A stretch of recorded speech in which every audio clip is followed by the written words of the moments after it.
We met in high school. I was an exchange student here, and we met at a friend's open house, and I didn't know what God had in mind for us. I came back from my senior year in high school and then left, no idea. Got saved after that.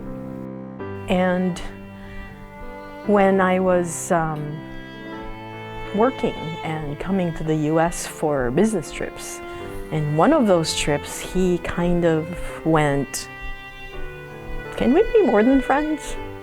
And I'm going, "What?"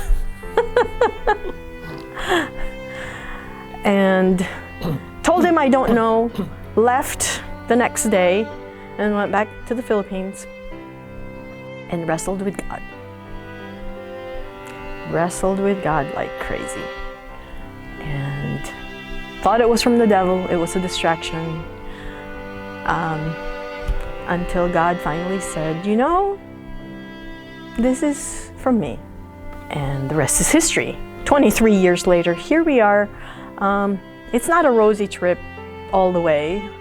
23 years, God has walked us through many hardships, many challenges.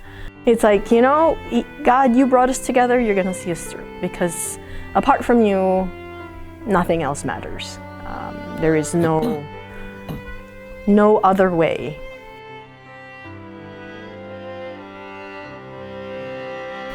I mean, my wife helps so much. My boys try to help. My doctors, tell me to do things that then I forget to do it a lot of times. And so you just have to roll with it. Roll with it. I guess that's the easiest way of saying it. Having to watch everything I eat, and then she'd have to tell me, "No, you can't have that." And I go, "I can't?" And she'd go, "Yes." No. And then, I have to learn. I'm still learning what I can have, what I can't have, or what I should have. And then I also have to take insulin. And then also the other issues with my arthritis and diabetes, and then the water on the brain also kind of messes us all up because I forget everything. Through that, we saw God being very faithful, very, very exacting in His faithfulness, in His provision. Jehovah Jireh, He provides, He truly provides. Just roll with it, basically. I have to deal with it. Just deal with it, Rob. So I know there's a lot of things that take place that sometimes we don't expect in life. And what comes to mind is, God is faithful. And even though we can be and have been faithless, He remains faithful. And keeping that in mind helps to anchor me that no matter what changes take place, whether we expect them or not, I know that I'm in good hands as long as I keep at it following God, knowing that what He wants for me is always for my good and not for evil. And whether it looks like what I think it should or not is not what matters. What matters is that we're walking where God wants us to walk.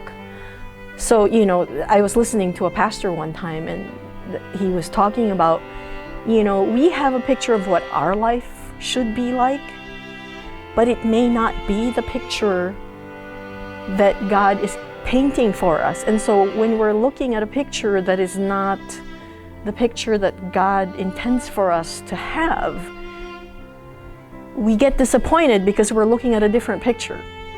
So like a puzzle, if you're trying to do a Van Gogh puzzle, but you're looking at a Rembrandt picture, you can never put that puzzle together, and you won't ever finish that puzzle because you're not looking at the right picture.